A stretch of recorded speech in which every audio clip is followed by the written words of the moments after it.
there. Go check it out, the 21C.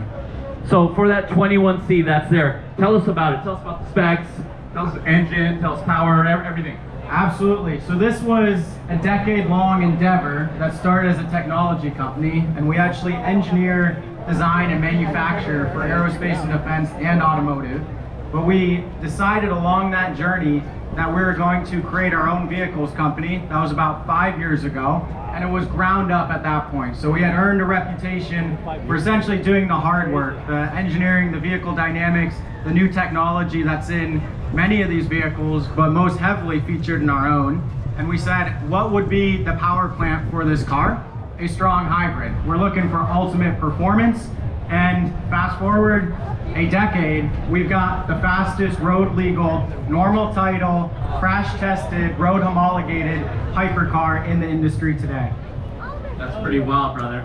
Now, what's the story with the lap time at COTA? You gotta tell us about this. Yeah, so yesterday was an amazingly exciting day for us, and today is as well, because we came out with two announcements. One was lap times, the other was customer car number one. But in the last month, we nailed two more lap records. So we hit the Goodwood hill climb record. Overall, the fastest car in Goodwood history to go up that hill climb was the 21C. And then we landed, took the car from the UK to Circuit Americas in Austin, Texas, and we set that production lap record. Wow, so you're going after breaking records. Big round of applause on that, right? That's pretty crazy. Thank you. Yes, it's a record breaker. What we're about is facts. You know, you can talk about your brand, you can build brand following. At the end of the day, you care about the times. The track is the ultimate judge. We have the Laguna record right here. Czinger has the Laguna production record. We have the COTA record. We got the Goodwood hill climb record. We're coming for many, many more tracks. Various states, various countries. Lucas, you just mentioned 3 huge events. What's number 4 for you? Can you tell us, or is that a surprise? I'd say I've got my eye on a track in Germany. That means a lot to, I think, all of us. So, yeah. Is it green? It might be green, yeah. Start with an N? Wow, that's pretty awesome. Now that you've dominated in at these tracks and these events, I mean, what else is there to go after? You've gone after those and you hit it. I think for us, it's a constant evolution.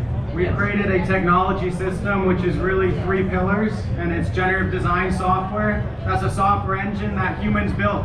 You know, it's 500 of us in Los Angeles working together day in, day out. We developed a software which can make a more optimal part than any other engineering team or software on the market today.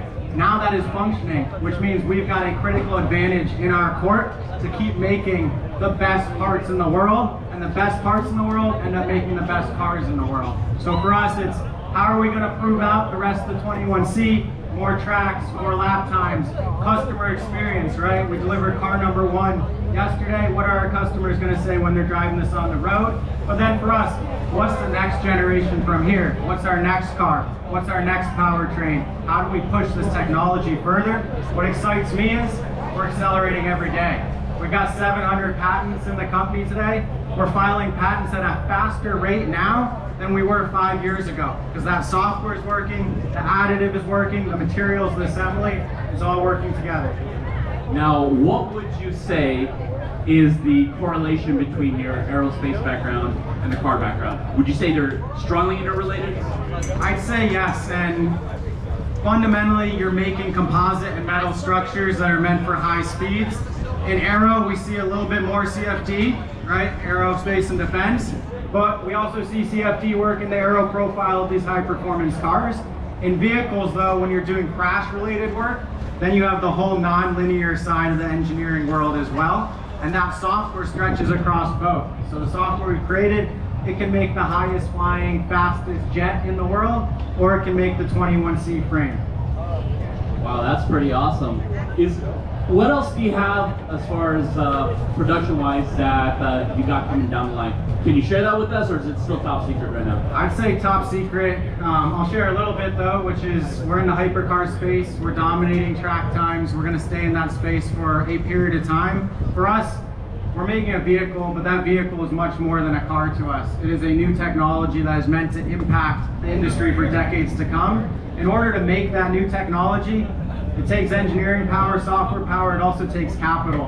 And that means you need an expensive car to develop these new systems. Those new systems end up making it into the broader market though, over a period of time.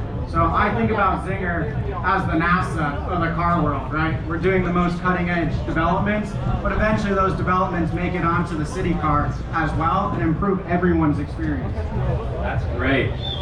Now, Lucas, another thing I'd like to ask, I asked this Christian von Koenigsegg just earlier. Do you feel electric is the future? You know, in the hypercar space, I'll give the short answer, which is no. I do think electric plays a part, though.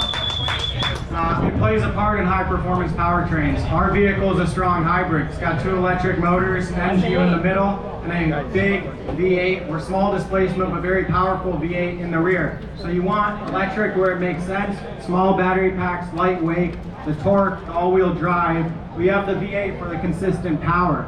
I think EVs outside of the hypercar industry, small battery packs, city cars, there's some sensibility there, but at scale, you're going to run into issues with pack supply, with battery supply, with some of the components, and you're seeing that industry face those bottlenecks now. What I'm excited about, and I won't name names here because some of these are still under development, there's a lot of renewable fuels in the market today that are coming down the cost curve and will eventually be drop-in fuels for combustion engines. So yes, you can actually run combustion. You can have a traditional ICE engine, but run off a zero-emission fuel. That is the future, in my opinion. That's great. Now, I like to finish it off with, is there any particular risk that you felt that you took in order to take Czinger where it is today? Oh man, all risks. All risks. Yeah, the start of what we did was, me and my father were founders of this company together. I quit. I came out of Yale. I graduated with electrical engineering. I went into finance actually. I was doing biotech M&A. It was a great career for me. I quit that the moment that we really had this idea. For me personally, it was completely changing my life, my risk profile, going for high risk and high reward, which that's the dream. You follow the dream. I think for us from there, the first 5 years, high capital risk, high technology risk. We're developing something new. Patents mean it hasn't been created before, so you can't sit down up front and say this is exactly how we're going to do it. Instead, you architect a vision, something that makes sense. You have the confidence in yourself and your team and your ability to actually solve those gaps and move forward. Oh, that's awesome. Now, can you finish it off with what can you give as far as advice for these kids here today that are looking to get into the automotive space? I'd say, follow your ambition in a lot of ways, follow your dreams.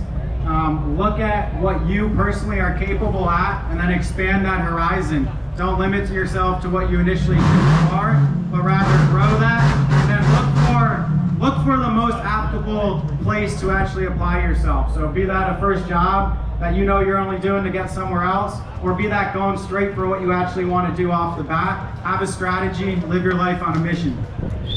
Big round of applause. Lucas Czinger. Super excited to have you here.